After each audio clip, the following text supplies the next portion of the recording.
Pembangunan gedung kantor Kementerian Koordinator, Kemenko, di Ibu Kota Nusantara, IKN, menjadi prioritas untuk diselesaikan pada akhir tahun 2024. Terdapat 4 proyek gedung Kemenko di IKN, meliputi Gedung Kemenko 1, Gedung Kemenko 2, Gedung Kemenko 3, dan Gedung Kemenko 4. Masing-masing gedung Kemenko memiliki 4 tower, sehingga secara keseluruhan kompleks kantor Kemenko akan memiliki 16 tower. Dalam berbagai kesempatan, sebelumnya pemerintahan Kabinet Indonesia Maju era Presiden Joko Widodo, Jokowi, telah membagi Kemenko-Kemenko yang akan menempati masing-masing gedung tersebut.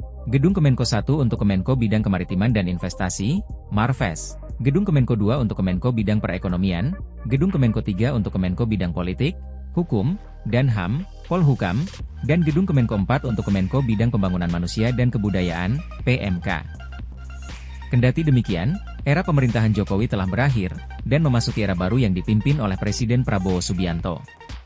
Kepala negara pun telah melantik jajaran menteri dan wakil menteri dalam Kabinet Merah Putih pada Senin, 21 Oktober 2024, di mana secara otomatis, Prabowo juga sudah menetapkan kementerian-kementerian yang akan dipimpinnya dalam 5 tahun ke depan, termasuk Kemenko. Namun salah satu yang perlu menjadi perhatian, kini jumlah Kemenko era Prabowo bertambah menjadi 7 Kemenko dari sebelumnya era Jokowi yakni 4 Kemenko.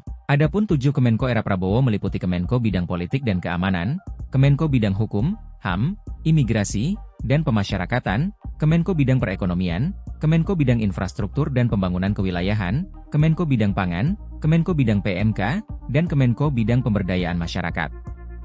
Dengan bertambahnya jumlah Kemenko era Prabowo, maka pemanfaatan 4 gedung kantor Kemenko di IKN akan mengalami perubahan. Di manakah 3 Kemenko ini akan berkantor di IKN? Apakah di 16 tower gedung Kemenko yang tengah dipercepat penyelesaiannya tersebut, atau akan dibangun gedung baru? Mari kita nantikan. Download Tribun X sekarang, menghadirkan lokal menjadi Indonesia.